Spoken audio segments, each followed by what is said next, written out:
Welcome to Future Role Model, a podcast that praises the fact that none of us are good role models. And today I have the fabulous Lauren Compton in the studio. Hello. She is wonderful, and we were already just palling around about the fact that we're terrible role models. And she was like, everything I do is just not a role model. And I was like, that's exactly the point.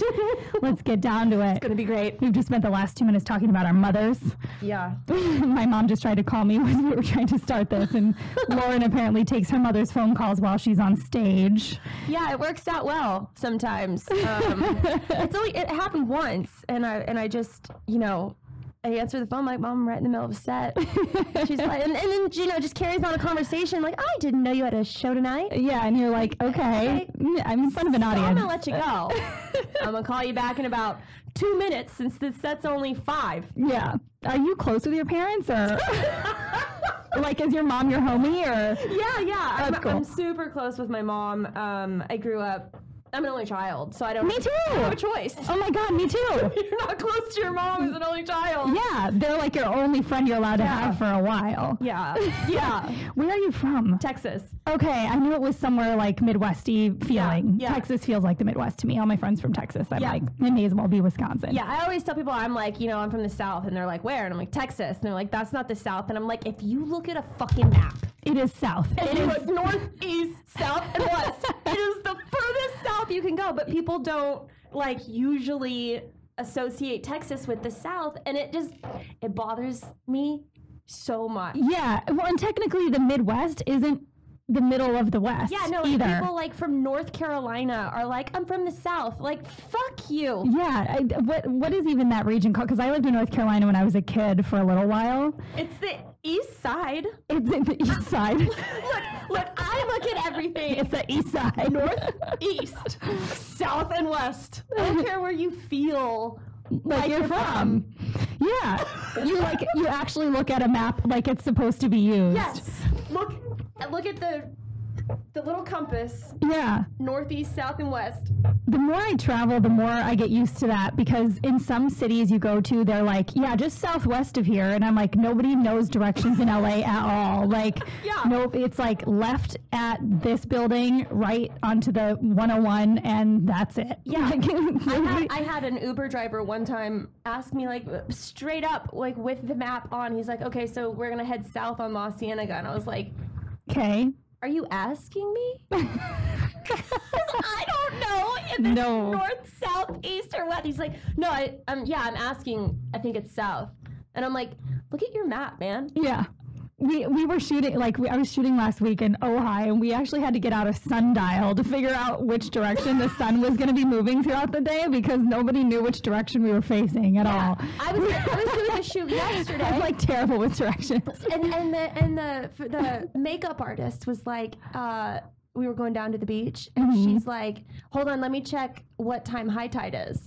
And I was like, is high tide when the ocean comes up a lot, or when the sand is, there's more sand? I don't even know high tide. I'm like, I don't know high tide. I don't know east, south, north, west. I don't know. Have you ever surfed?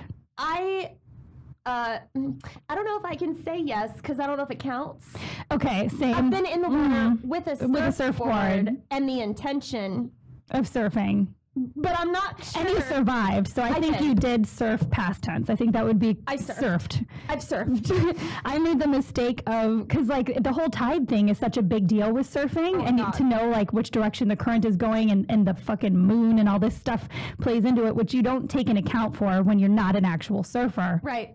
When I first moved to LA, one of my friends was taking surf lessons, and he brought me with one day. So I had a big foam board, and the guys were obviously holding on to it and telling me when to paddle, and they were pro surfers. So I stood up a couple of times, and I'm like, oh, I can surf. And then I tried to rent a surfboard one time by myself with me and my fiance. We went and got wetsuits and fiberglass surfboards, which are not for beginners. like really not for beginners. Yeah, like the short ones that look cool. Yeah, and we thought we could do this, and we apparently the way that the tide and the moon and all this shit, the water was crashing on these rocks, and we got the shit kicked out of us.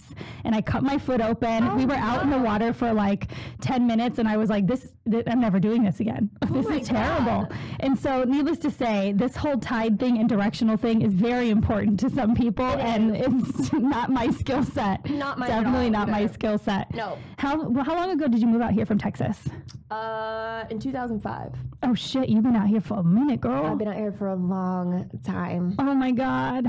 Do you feel ancient in Los Angeles? Yes, I do. I absolutely do. The only reason I have Botox is because this fucking city has given me so many wrinkles. I feel like I just like feel like my life would just be so much less stressful if I didn't live here. Yeah. But, you know, I'm chained to the fence now. I know. I think about that all the time. I wish I didn't care about my career so much and have worked at it for so long, because otherwise I'd be super happy just like being a bartender in Scotland. Yeah. You know? Yeah. Oh my God. I can't tell you how many times I've like wanted to just move to Italy.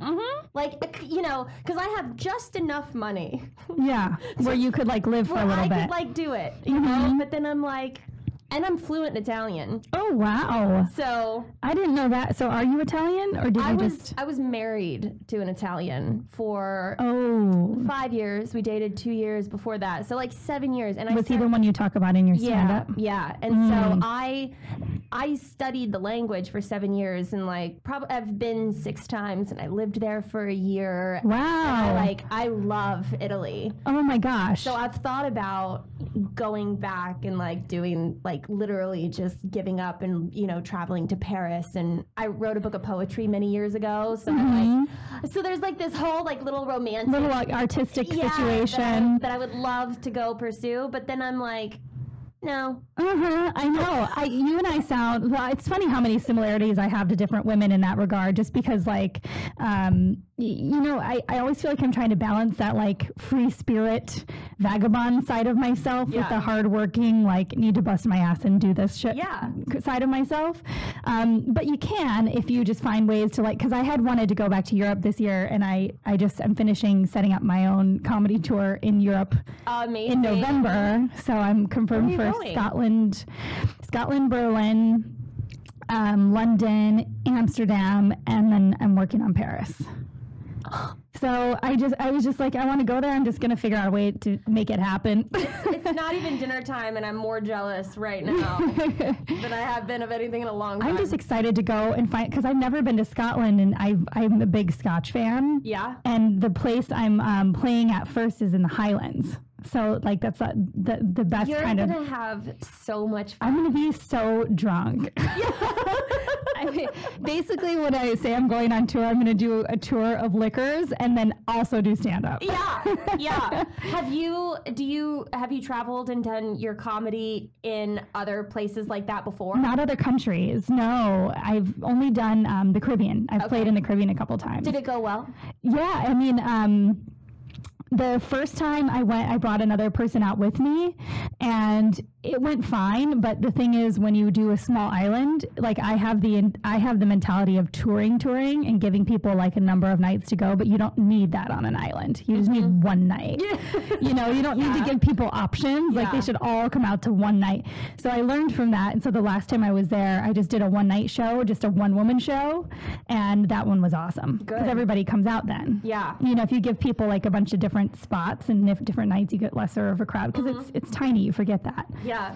So. I worked on my set here for like probably 4 or 5 months and like nailed it down. I like figured out like what all my hammers were, and then I went to Texas and I did a show, and I was so extremely overly confident because every time that I do it here, like at Laugh Factory, the Comedy Store, like it's like easy breezy. You know, I know exactly where everyone is gonna laugh. Like super solid. I go to Texas and I do a show, and my set is not conservative at all. And I go there, and it was like the most painful 5 minutes, and I was just like, oh God. I even had one joke, and one girl was like, ew. I was just like, oh my God, I couldn't wait to get off stage. Yeah. And the host was such an ass. He was like, "Nice try, kid." Oh my God. Just like, oh my God, if murder was not illegal, Yeah. I would just kill you with my bare hands. But I hated this guy anyway. Like my whole experience at this club was just like. I've had some clubs like that. Oh my gosh. How long have you been doing stand-up now? Because you were an actress first. Yeah, I've been doing stand-up for less than 2 years. Okay, so still pretty new. Yeah. Yeah. And those happen a lot in the early time because like I also played in the South, like the Bible Belt. Yeah. And I've talked about this on my podcast exactly before. What it was. Yeah, and that's the dangerous area. Like especially when you're a newer comic because you don't at that point have enough material to fall back on if something isn't working. And I was doing 25 minutes. So I only had 25 minutes. So it was horrible. I was bombing for 25 minutes. Like, I don't know if you've ever been like shot in slow motion, but it's pretty much like that, like getting riddled with bullets in slow motion and watching it, you know, happen to yourself over and over again on replay. That's what it was. It felt like 5 hours. It was horrible. Back to your surf. This reminds me of my one surfing experience. So when I was surfing, you know, we call it what you will. And I was there. I had a couple of friends that were with me, and they were like, you know, get up and like do it. You just gotta try. You just gotta try. And I was like, guys, I'll be very honest. I am extremely terrified of sharks. Like, and I wouldn't even have my legs on the sides of the board. I would keep them like this. I always watch. Every time I hear that like a shark attack, it's because your legs are floating. Yeah, so I was like this, and they're like, you just gotta go for it. And besides, if a shark grabs onto you, just punch it in the nose and it lets go. And I'm thinking to myself, have you ever tried to punch anything underwater? It's about this fast. Oh yeah, yep. You're not gonna do anything to a shark. Like by the time my fist hits the shark's nose, my leg is gonna be dismembered. Yeah. I'm like, it's gonna be too late. That shark's gonna be 25 miles out by the time it would reach the thing. Yeah. But it was like, I was like, I'm gonna punch a shark in slow motion and lose a leg. And like, I think that was why my survey. Yeah. But that slow motion. Slow motion. Yeah, I know. The slow motion death moment. No. It's just like whether it's verbal or shark attack, none of it's good. No. What made you transition into stand-up? What was my divorce? Was it your divorce? Absolutely. A lot of times it's a break because mine was a breakup too. Mine wasn't a divorce by any means, but it was a pretty nasty breakup. Yeah, same. Yeah. I had tried stand-up like when I first moved to LA, like literally 10 years ago. I did one show. It was really bad, but I didn't have any, like I had no friends that were in stand-up. I didn't have any coaching. You didn't have a reason to stick around. No. And so like I did one show and it was awful and I was like, oh, well, that's not for me, but at least I tried it. And then ever since I got out of my marriage, I was so angry. Yeah. Most of it was just anger. What happened with your marriage? Do you mind saying? No, no. That's what I talk about. For sure. Yeah, so, I figured you were okay with being open about that. It was very mutual. Like we both just fucked up a lot. Yeah. And I think when it comes down to it, why it really didn't work is because he couldn't forgive me for anything. He held on to every single thing I ever did wrong, whether it was big or little. It could have been so small, like problem the size of a grain of rice, or it could have been like this big massive problem. And he just had no levels. He didn't hold weight to problems, so it was just everything I did wrong. He held it at the highest level of, disappointment, and he would throw it in my face all the time. And so essentially at the end of the relationship, I started just getting like, I would cry every single day, and I just started like, asking myself, like, is this how I'm gonna spend the rest of my life, with someone that can just never forgive me for anything? And like, life goes on. I'm only gonna make more problems, and I just wasn't happy. And so we ended up splitting up. He cheated on me. We owned a restaurant, and he cheated on me with the hostess of the restaurant. I caught him. Oh, shit. Yeah, it was crazy. I'll tell you the story real quick. Yeah, please. So one night, we were having problems. Like, we were having sure. problems. one night, like, but we were like actually kind of getting better. We had a therapist. We were going to therapy like once, sometimes twice, sometimes 3 times a week. Like, oh wow, okay, really, so serious therapy. I mean, we were seriously trying. My main thing, I was like, if you can just let things go, like our relationship will be significantly better. And he just couldn't do it. And and fuck the therapist, man. The therapist told him, she was like, look, you don't need to let her tell you when to get over things. You get over things when you're ready, which basically gave him verification that he could hold on to things. Ugh. And so he never, so it only made it worse. I blame a lot of this shit on her. I think there's so many bad therapists out there. Oh my God. She just like another person that if murder wasn't illegal. And so she, anyway, one night my ex didn't come home. And it was like 6 o'clock in the morning and I wake up, and I go to reach over and he's not there. And I'm just like, first thought, I'm like, he's dead. Because when someone doesn't come home that you're married to, my first thought was not cheating. I honestly was like, something horrible has happened to this person. Yeah. And so I started just freaking out. I went on my phone to find my iPhone. And I put in his Apple ID and password to find out where he was. And he was just down the street in Playa Vista. So, and it gives you the exact location of where someone is. So I drove there. And literally the minute I drove up, I was on like the side of the road. He comes walking out of an apartment and gets in an Uber, and of course he's going home. So I speed home. I didn't even have time to like be like, what are you doing here? Oh, he didn't even know you were there? He didn't even know I was there. So he walks out, gets in this Uber, and I rush home, and I beat him home by like 2 minutes. I jump in bed, I pretend like I'm asleep. He walks in the front door, all disheveled, and I was like, where were you? Like, it's 8 o'clock in the morning. Where were you? And he was like, oh, I just got really drunk and I was with my friend in West Hollywood. I spent the night with my friend Matt. I just saw him in Playa Vista. Yeah. And so I was like, oh, okay, well, I'm glad you're safe and sound. Didn't say anything. So he goes to work like an hour later. I go back to where the apartment was that he walked out of. I hopped the fence. I looked at all the last names on the mailboxes, and lo and behold, one of them was the hostess of the restaurant that we owned. Oh, shit. And I was like, no fucking way. So then that night he comes home from work. I'm like, I have like so much anxiety. Told him, I was like, you need to get in the car. I need to go for a drive. I need to let some stuff out. He's like, okay. So he gets in the car. I drive super slow back to our house. And he starts kind of like squirming in his seat. And he's like, where are we going? Oh my God. And I was like, I don't know. You tell me. And then I pull up in front of her place. I'm like, who the fuck lives there? And he like just confessed everything, and then he was like, but I didn't have sex with her.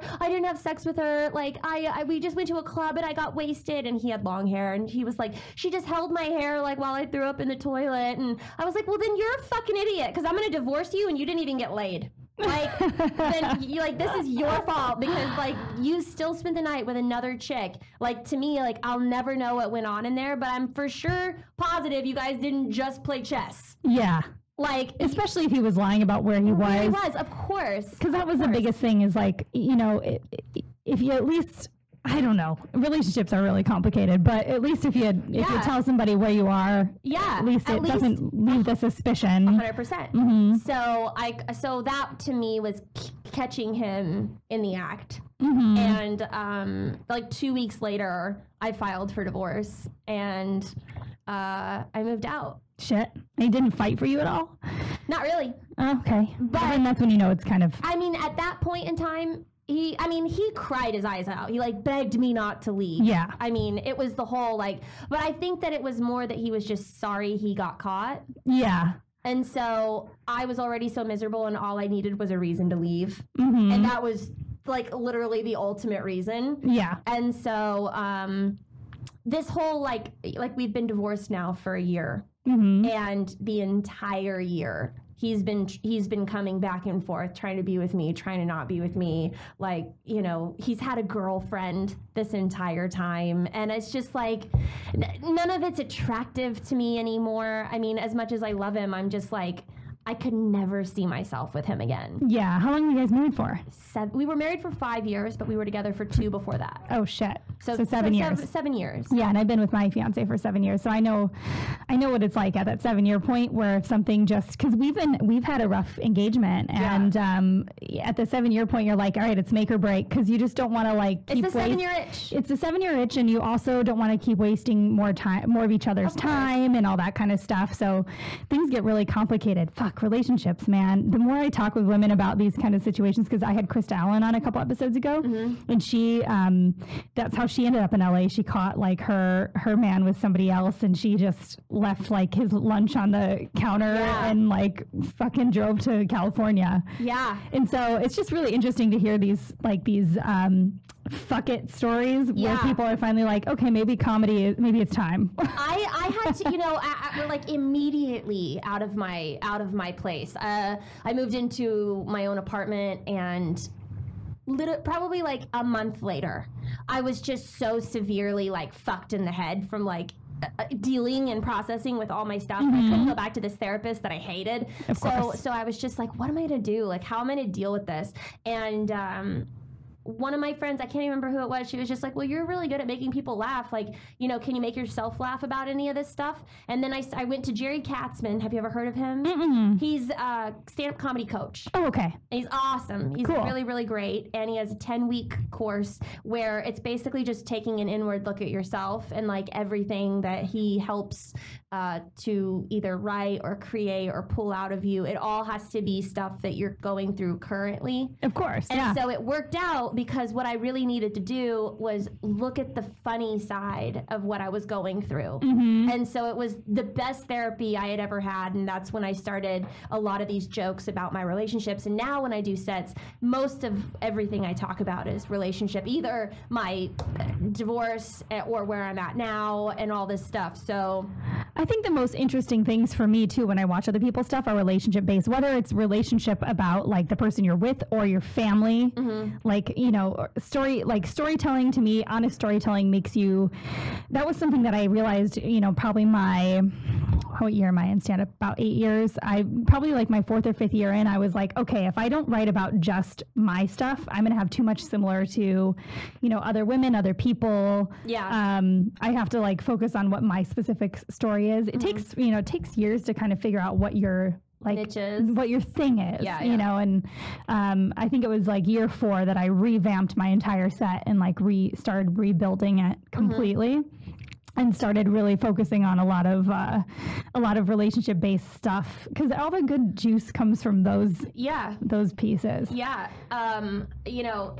my ex did call me one day. Like I started posting all this stuff on YouTube, and he calls me one day and he's just like, I don't appreciate you telling people our business, and that's when I was just like, fuck you. Well, I didn't really appreciate chlamydia. Yeah. So I don't know what to tell you, dude. Although everybody's always said chlamydia is the Cadillac of STDs. And that's part of like whenever I tell people, I'm like, I have chlamydia. But for those of you who've never like ever had it, it's really not that bad. Yeah. I've seen you say that on stage before. It's not. I mean, you like literally take one pill. Like each person takes a pill and then it's like gone in 24 hours. Yeah. So it's like, it's not something that'll stick with you for the rest of your life, but it's embarrassing. Yeah. It's like no one wants to admit that they've been dirty. Well, and chlamydia just sounds like you're 12. It just sounds like you went to a bad college party and put a really dirty dick in your body. Yeah. It's the worst. And then, I guess like the only part where I can really be like say that and still have some kind of like dignity is at least like that happened to me in my marriage. Yeah. Like it wasn't like I was out sledding around and just slept with a bad one. Yeah. Like I was in my marriage and this guy cheated on me. And that's again, like 2 weeks later after I had moved out, I went and I got checked. And that's when I found out that this guy had given me chlamydia. And I was just like, he for sure slept with that stupid chick. Of course. How else? Yeah. Yeah. So, I mean, it was like all. Did he try to say it was from like a toilet seat or something? What's crazy? I never told him. Oh, really? I never, because I like, when the doctor told me that, he was like, but it's fine. Like, it's not, because he's always like, it's fine. It's not that bad. Like, I'll give you a pill and it'll go away. I was just so mad. And so you were like, I'll just let him keep his chlamydia. Yeah. And I knew like exactly where he got it. And I was like, well, I'm sure like that's not the last time he's going to sleep with this girl. Yeah. You know, so I was just like, whatever, like y'all can just have something in common. Yeah. Perfect. What would you say? Okay, so that's like a really fun tale about your ex, because apparently he fucked up the most in that relationship. But what would you say is your kind of biggest fuck up coming into, you know, adulthood or coming into entertainment, or just something fun that Lauren did that makes you a terrible role model? So many.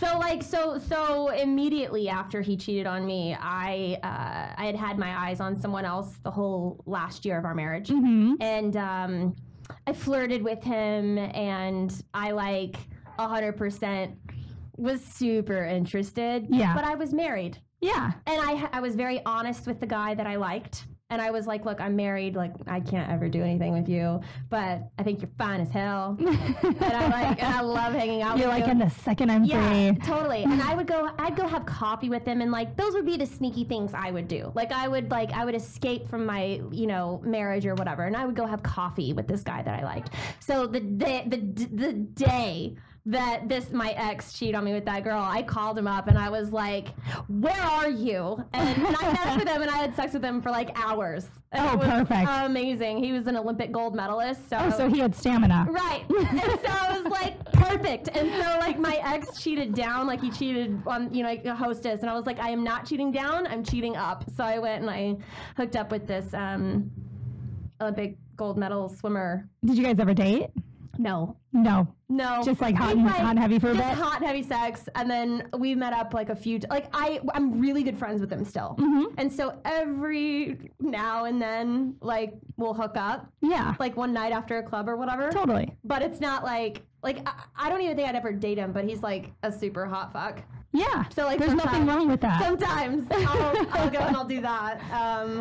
But like naughty, I don't know. I guess to me, because I like technically emotionally would cheat on my ex, this guy that I liked. So that to me was like always really bad. But I was always like in my head, I'm like, but I'm not like actually physically doing it. Like I would never kiss him. I'd never like, you know, like nothing ever physical. Yeah. So I always kept that boundary between us. That's why I think women emotionally cheat so easy, because they like, if you're not happy, you'll kind of make that as an excuse. Yeah. Like, oh, I'm not doing anything physical, so it's not. It's still just as bad. It is. Because I checked out of my marriage too. So, you know, that's like where I can say we both fucked up, because if I probably would have been more in tune, or, you know, I don't know. I loved my ex a lot. And so I just was unhappy, and I would try to find my cup of tea on the side that just gave me a little bit of a smile. And then that was always kind of enough to go back home and be miserable again. Yeah. Oh, I totally get it. So I was just like, you just get into these routines where you're like, what am I actually doing? Yeah. Like, and it has nothing to do with being unhappy per se, as just not being happy. Yeah. I feel like that's what I see a lot more often. It's not like things are bad or there's reason for unhappiness for a lot of people, but I think people settle. Yeah. And that's why cheating happens like 15 years into a marriage and stuff, because people are just. And I got married when I was 24. And so I started dating this guy when I was 22. And the only reason that we got married was because he was from Italy. I was American. And we traveled back and forth for 2 years long distance.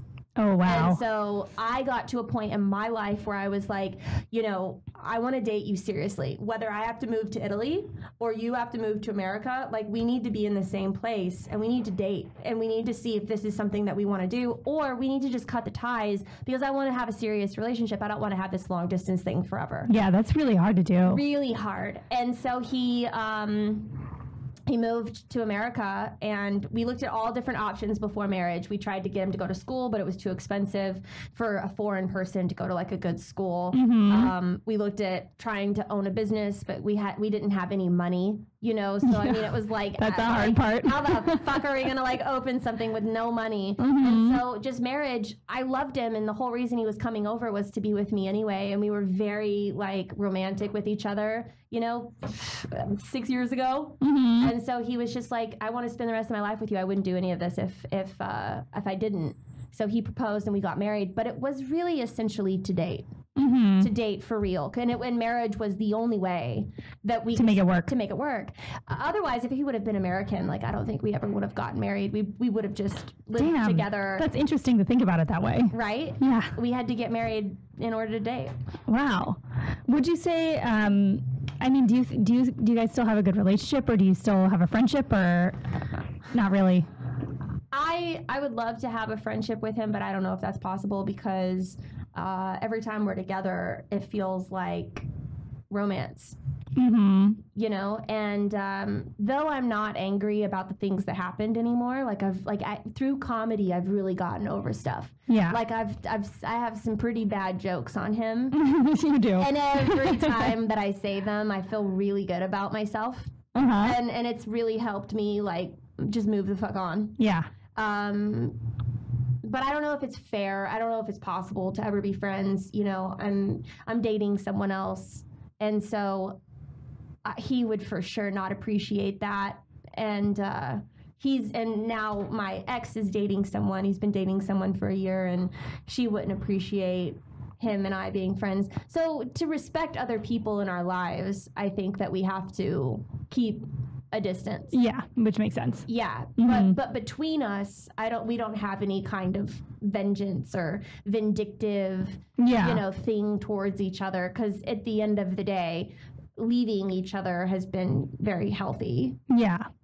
Was he supportive of you like being in entertainment? Is he in entertainment or? He is. He's a musician. He's dabbled in acting a little bit, but he's not like a trained actor or anything. Mm-hmm. What was the question? Oh, like did he support your entertainment background? That was absolutely one of the best things about him. That's a big deal. He supported me more than he supported himself.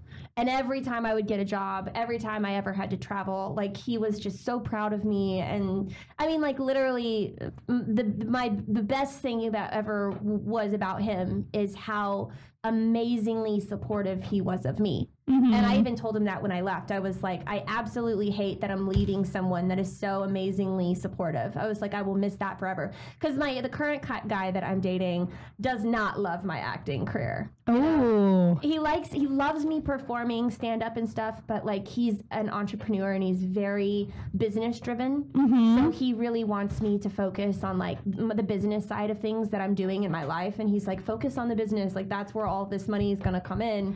You know, yeah, but money's not the most important thing. Like, because I feel like if you're money focused in entertainment, you fail creatively. You do. I think if you're creative focused, money comes along with it. It might just take more time. Yeah, he's not against it. He's not anything like my ex was. Like my ex was like, fuck the money. Yeah. Go out there and there's definitely a balance. There's like a business side to the acting and to the comedy that you have to be able to do in order to like not die and be able to eat. Of course. But, I think like a happy medium is really, really awesome. I mean, what are some of the highlights of your acting career so far? What's some of your favorite projects you've worked on? For sure. I have I worked on I'm Dying up here. I was on the season finale. Oh, you were? Yeah. My friend one of the shows I'm pitching right now, my friend is a producer on I'm Dying up here. He was this last season. Oh, okay. Yeah. So the executive producer of that show, his name's Michael Aguilar. Mm-hmm. He's a really good friend of mine. Oh, sweet. And so we became really good friends on that show, and he's Jim Carrey's business partner. But I always look at that show as one of the highlights of my work, not just because I was on it and, but because of that connection that I made and that friend. And so I was on that. I've been on HBO's Here and Now. Mm-hmm. So I've done like a handful of co-star stuff. Yeah.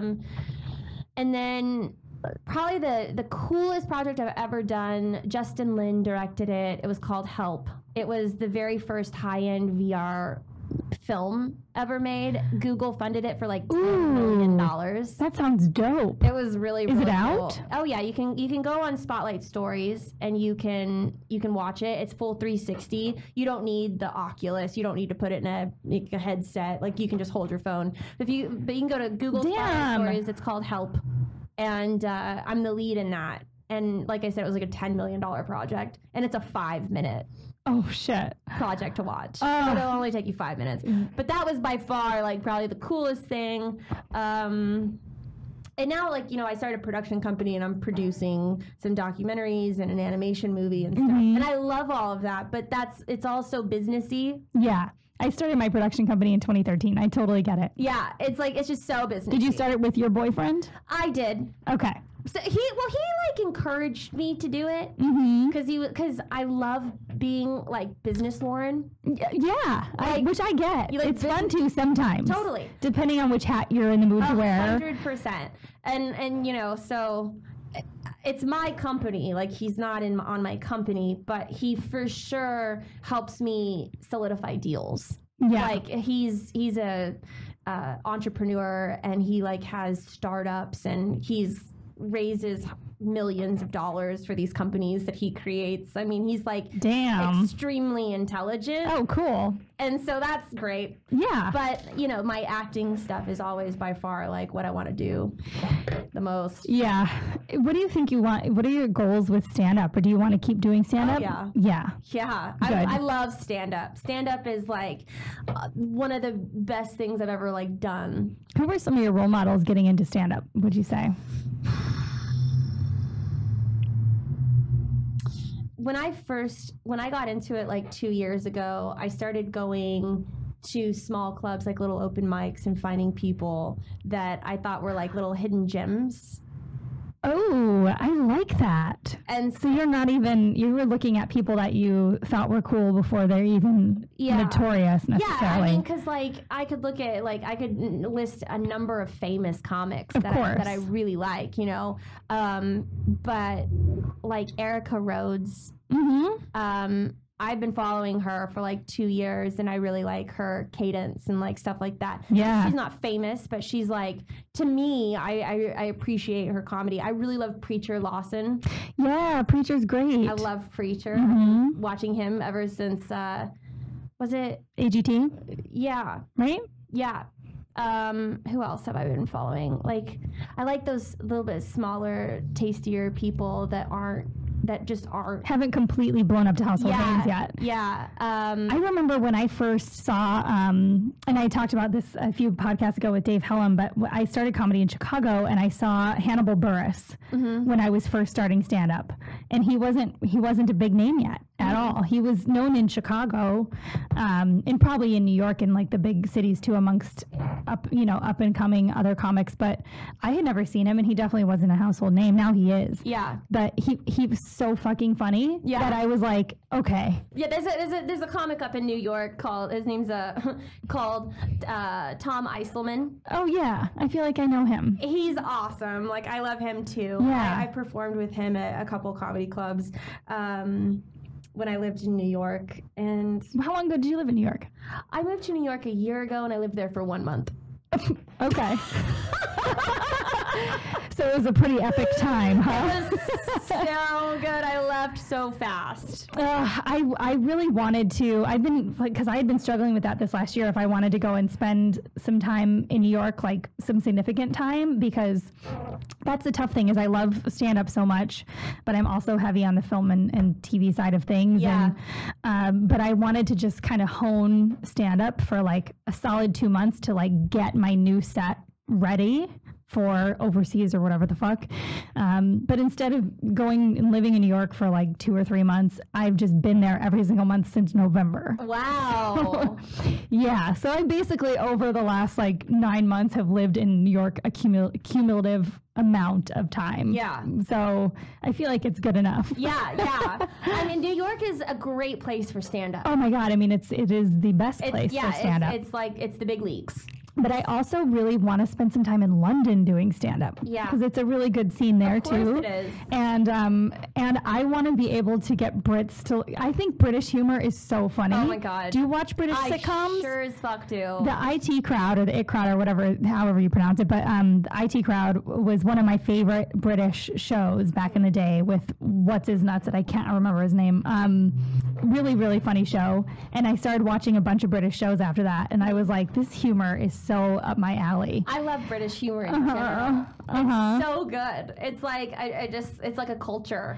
Yeah, and I haven't spent any time in London. I've never been. Oh, really? And I know that I wouldn't want to come back because I think I would like everybody immensely. I mean, it is the most expensive place in the world to live. Is it? It absolutely is. Oh shit, I didn't know that. It is the number one, like, and watch, there's going to be someone, like, get back and be like, London is not the most expensive place to live. But it is, like, 100%. It changes all the time, I'm sure, but yeah, I mean, I know that you're, like, we're definitely spoiled here in the U.S. by thinking our dollar is strong, and then you go to Europe and you're like, oh, fuck. Yeah. Well, you know, and everything in London is so expensive. Yeah. It's like New York times 3. Which is crazy. Which is accurate. I would say times 10, but that's not accurate. It's literally like New York times 3. Mm-hmm. That's a lot. Yeah. How expensive New York is times 3. Good. Then I'll know to triple my rates at the coffee club. A lot. It's just a lot. But it's so fun. I went to London and I had one of the best times of my life. What was your favorite place there? There is a bar that you can go to late night, and it's a chocolate bar. And and they have cappuccinos and espressos, and what they do is they will take the cup and dip it in hot chocolate, the whole cup. Oh, wow. Dip it in hot chocolate, and then they put your coffee in there. And so when you drink it, like, your hand gets all... Can they put booze in there, too? They have alcohol in there, and they have... that's great. You can order fresh That's dipped, like 3 of my favorite things, coffee, chocolate, and booze. Yeah. Like, I wouldn't need... They have, like, trays of fruit, and you can ask them, like, you can pick some fruit, and they'll dip it all in chocolate. Dude. They have, like, I mean, if you ever go, whenever you go, I'll give you the name of this spot. Because I don't remember it off the top of my head, but... It's so cool because, like, everything is dipped in chocolate. I love... Even the silverware. That's all so of it, cool. All of it. Do you travel a lot? I travel a lot, yeah. Okay, me too. Well, and me too, for the most part, it's domestically, yeah. But I'm about to go to Canada again. I'll be in Canada twice this year, which is really exciting. That's awesome. But I'm trying to spend more time in Europe, like I was saying, and get over to like Asia and stuff where I haven't been before. But my favorite thing is to find people's hidden gems in a city and not ask them where they are. I was in Prague. It was probably like 9 years ago. And I had worked with this guy in Chicago who was a really awesome chef and a former flair bartender in Europe. Oh, cool. And so when I was going to Prague, I knew he used to work at some bar called Harley's. Yeah. And I just kind of had it in the back of my brain. And I was in Prague alone, and I was wandering around the streets one day, and I saw this sign, like this little rinkety sign. I'm going to find this chocolate spot while we're talking. Dangling, and it said Harley's, and I was like, I wonder if that's a place he used to work. So I walked in. It was like underground, like a dungeon bar. I walked in, and I was like, hey, you guys know this guy Theo that used to work here? And they were like, Theo the American? And they like ripped the sign off the wall, and his name was like spray painted behind it. Oh my God. And they gave me free absinthe all night. Oh so my God. It just so happens that if you happen upon a place in Europe that your friend told you about, and you know one person that works there, you're fucking set for the night. Yep. Do you remember any of the servers' names there? Can I get a fat hookup because you were so awesome and memorable? I think that it's called SAID. SAID? SAID. I'm pretty sure that's it. Hold on, in London? Let me just check. Yep, it's in London. If anybody knows the owners of SAID London. SAID in London, because hold on, I'll confirm that in just moments. Lauren's Googling. That's it. Is that it? Here, so I'm gonna turn this so you can see. Oh, sweet. So like, see how the coffee cup is like dipped. Oh my God. Like all of it. So basically, if you can't see, well, I'll show the camera for anybody that watches on Patreon, but it's basically a coffee cup made of chocolate. Holy shit. Yeah, so they take this coffee cup and they dip it in all this chocolate, and then they put your coffee, and they also have hot chocolate, which is absolutely off the So they wall. probably get crazy busy after bar time. I mean, they're for sure packed. I luckily met the owner when I was there, and he kind of hit it off with him, and he was like, let me get you a spot set up. And so I got a little bit of a hookup when I was there, but it's bananas good. Yeah. It was like one of the best things I've ever had ever. What's one of the places you've traveled that you hold dearest? Like, what was your favorite place to go? By far, Italy. Yeah. I've been there so many times. I know so many little... What's your favorite city in Italy? I've got to take my grandma there, and I joke about this because my grandma and I have a really special relationship, and she made this whole, like, after she lost her husband, she made this, and I read it on stage, she made this whole list of things that she had to fill out at a widow's club, like things about her life that was like trying to re-inspire these women to like love life again, and everything that she was writing about was just wanting to die. And then the only thing that she wrote next to what's number 1 on your bucket list was see Italy. So it was like, die, I really want to die. What do you want to do next? Die. I'm done with being alive. And then it was like, what's number 1 on your bucket list? See Italy. And I was like, okay, so the only thing that doesn't make her want to die is Italy. Yeah. I guess I have to take her. So I've been telling my mom, because I'm going to be home. I'm probably going to be home when this podcast drops. But I told my mom, I'm like, we have to figure out a way to get grandma to Italy. I saw a meme today, and it said, me, do you take walk-ins? Cremator. What was that? Oh shit. I like had to put the phone on. I was like, and give myself like a good hard minute to just laugh, because that's so me sometimes. Yeah. I'm just like, do you take walk-ins? Like, cremator. What was that? Oh man, dude, I laughed so hard. I was like, that is so dark. Well, and I love old person humor, because like it's not even meant to be dark. Like at that point, like my grandma's literally just like, I've done everything. She's like, I'm just being honest. Oh, except gone to Italy. That's all that I have left to do. Yeah. So the rest of it, she's just like, I'd rather just kind of not wake up one day. Yeah. Which isn't even a sad thing. It's like, she's like done. You're like, you know? okay. Which I don't think she's done yet. She's only 75. Yeah. But so do you have any fun travel abroad stories or anything that you've done stupid overseas? Because I definitely have some of those. My God, yes. I mean, especially in Italy, because I feel like there's so much cultural, I don't know, there's a lot of cultural things in Europe that I feel like I was unaware of my first time when I went there, and I did instead of. So by far the absolute best place that I ever went was a little island outside of Italy called Sardinia. Sardinia, I've been to Sardinia. I was 14, I don't really remember it. That by far was the best experience I've ever had. It was also like, a romantic vacation that I took with my ex, and we went to a restaurant, and so in Italy, they have these restaurants called agriturismos. Mm-hmm. It's an agriturismo. And what does that mean? It's farm to table. Okay. So the way that these restaurants can operate is they can, to avoid taxes and all the stuff that the government can slam you with, they have to literally grow everything that they serve, including the meats, including the pigs, the cows, the chickens. They have to grow all the herbs, all the rices, all the grains. They have to make all their pastas from scratch. Like they cannot buy from a store.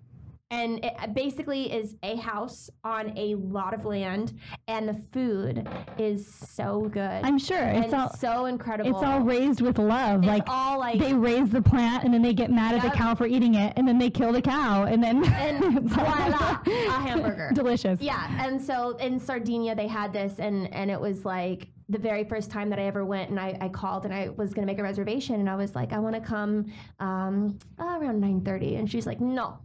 You come here at 8. We serve everyone at 8. So it was like going to your mom's house for dinner. Oh my God. You couldn't make a reservation. You were either there at 8 or you didn't eat. Oh, wow. And so what they do is they come around and they give, there's no menu, and they serve everyone equally at the restaurant. Now it's like 7 courses, and by the end of it, you're like so full, like you're like, I can't eat anymore. Mm-hmm. And you can always pass on a meal if they're coming through, but it's these giant trays of food, and like giant like serving. Oh, that's such a cool way to do it. It was the coolest thing ever. And so you just sit down at 8 o'clock. It's all you can drink wine.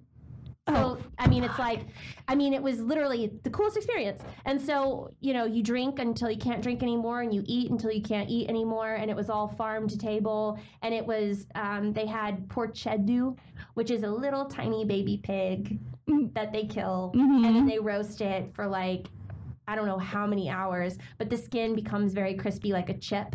Mm-hmm. And so that's the main meat that they had there, was this little baby pig. And I know it's very sad to think about a little baby pig dying, but it was worth it. It was so good. It's not sad to me because I grew up in Wisconsin and Texas are very similar in that meat is a staple of every meal, meat or cheese. And it was just the best. It was so good. And that was like probably the best restaurant I've ever been to. And it was called Lee Mori. Oh. Lee Mori. And it was in Sardinia, and it was by far like just, I think about that and I'm just like, what am I doing with my life in Los Angeles? I know. Why am I not there? And we're eating at Subway and shit. I know. I could be living my best life somewhere else. Yeah. So that place was really cool. I don't have anything like, I've never been arrested. I've always been married, so I never had like any like fun foreign flings. You know what, and neither have I really, because when I like traveled to Italy, Spain, and France the first time I was 14, I was a student ambassador, and like nobody's getting dick when they're 14. I mean, God bless if they are, but like that's just. You know, I was making mustaches on my own face out of those chocolate stir sticks that you stick in your coffee. Like, that's the level of humanity I was at that point in my life. You know, we were like throwing tampons covered in ketchup out the window of our bus. You know, like that was our sense of humor. Yeah. There was no room for penises in our lives at that point. Yeah. So there's one time though, my cousin was on the trip too, and her and I, whenever we get together, are really goofy. And we were in Italy, and she had a little dictionary of Italian words, and we were out to eat. And I was like, "How do you say this?" And she told me the word for penis. So I ordered penis from the server, and had no idea until the end of the meal. And they were all laughing, and I thought that they were just laughing at the way I was pronouncing things. Yeah. And then at the end, she was like, "How do you say?" Like I forgot what it was probably chicken or something, but she had me saying the Italian word for penis, which, do you know what that is? Because you're cazzo. Cazzo? Yeah, it sounds about right. Yeah. Cazzo. It also means fuck. Oh, it's that's a double convenient. Word. Say, oh, cazzo. But it also means dick. So cazzo means like fuck, like, oh, fuck that. Like, or does it mean stub your toe on a table. Oh, yeah. Cazzo. Like, fuck. Yeah. You know, like, vaffanculo is fuck you. So that's a different word. Mm-hmm. But, like, if you're just going to say, oh, cazzo. It's just how we would say it, like, oh, fuck. Yeah. So, cazzo. But that's good to know. Like, I like to know the worst words first. Yeah. So if you ever need to know what dick is, dick and fuck is the same thing. What projects do you have coming up that you're most excited about, you think? Well, I just started working with a new manager, and I'm like in the process of finding a new agent. Like I left everything behind like a year ago. I left my marriage and I left all my representatives. Like everything in my life. I've just. No, it's okay to flush sometimes. I did. And just start over. My whole life. You know what? I think we had the first agent when I first moved to LA too. Who? Ryan McVeigh? Yeah. Oh my gosh. Because I remembered. What a small world. No, I remembered. I had a flash after I saw your headshot on the Laugh Factory show we were on. Because when I was getting new headshots, he was sending me headshots from his clients that were working. Yeah. And I probably have your headshot in my email somewhere. He was like, this one works really well. You were in yellow. Yeah. I have a very visual memory. Yeah. And he had sent me yours and like a brunette girl's that was wearing green and somebody else that was wearing red. And he was like, one of this kind of look. And I was like, okay, cool. And so that's what I had showed my photographer. He was so helpful that way. He was, yeah, definitely. Like, I wonder if he's still agenting or not. He's not. I try to keep into communication with him a little bit. Yeah. He the agency that he had is no longer an agency. I think he's actually acting. What? Yeah. Wow. Yeah, he's like that's one extreme to the next, to be honest. He's acting and he's also security, I think, on a lot. Okay. So he just felt like going the other way, I guess. Yeah, and agenting's hard. Because as much as we have to get tired like fighting for ourselves every day and being our biggest advocate, imagine having to do that for 10 other people or 20 other people or 100 other people. Like it just gets really exhausting. Yeah. So acting wise, I don't have anything really coming up. I just started working with a brand new manager that I'm really excited about. I met with like 5, and this woman just is so aggressive and hungry, and like she's a hustler, and she contacts me like every day. I love that. And so I'm just like, you're the one. And she's been consistent. So we just finished, like, you know, they redid my resume, put their logo on it. So I think she just emailed me. So I think I'll start rocking and rolling acting wise with her here for which won't take very long because you're already always working. Very soon I should start doing some stuff like that. Well, and we should talk about doing some collaborating because we both produce and we both write, and so we should definitely like. I would love to do that. You have to come on my show. So I do Tub Talk. Yeah. Plug your show. Talk about your show. So I have a little talk show called Tub Talk, and it happens in my bathtub, and we film it. It's an actual series. Every episode's about 10 minutes long once it's like edited down, and we play a game in the water. My favorite one is 2 Truths, 1 Lie with Super Soakers. Oh, that's amazing. And so I like to play. I had John Lovitz in it on my last episode. Yeah. And so that's one of my favorite games to play, and we'll play a game, and then I basically just interview you. For like, the whole thing takes like 40 minutes to film. Yeah, and you just edit it down. And then I edit it down to like 10. Yeah. And so it's all comedy though. We wear shower caps and a swimsuit. Beautiful. And bubbles. There's lots of bubbles. I love that. But you can. It's on my Instagram. If anyone, my Instagram is I am Lauren Compton. And so if you go there, I have one of those little highlights that says Tub Talk, and I make posts and stuff. So I think in my bio, my link that you can click on, it has all that stuff. It goes straight to Tub Talk. So that's like my little, that's my version of this where I interview people. And then production wise, like I'm producing 2 documentaries on Netflix, and then I have an animation movie that I'm trying to get off the ground. Oh, cool. Yeah. Okay, well, we'll definitely talk about some stuff because I love collaborating with cool women. I do too. I'm like a big advocate, and I keep this like long running list of women that I like hang out with that I really like because I want to just have like a big fucking sleepover. Yeah.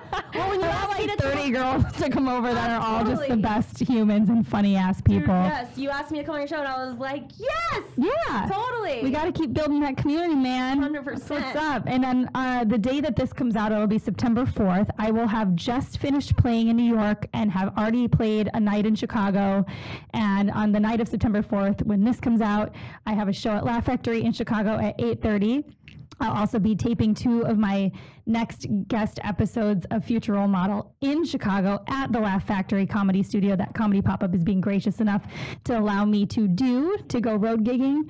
Anything else show-wise you have coming up that you know? Comedy-wise, it'll all be on your Instagram? Yeah. Yeah, that's what I do. I post it all on there too. Yeah. Make it easy. I've been trying to come up with some new material because I'm just getting a little tired of talking about my ex. So. Yeah, we all get tired of that eventually. Yeah, so I'm taking a little bit of time to just work on my new stuff before I start going out. Totally. Anymore. Okay, well, I am at NPH Comedy on Instagram and Twitter. You can follow the podcast at Future Role Model on Instagram, the network at Comedy Pop-Up or at CPU Podcasts. And anything else you want to say before we leave? No. All right, guys, it's been fun. This has been Lauren Compton. We'll see you next Tuesday. Good talking. Bye.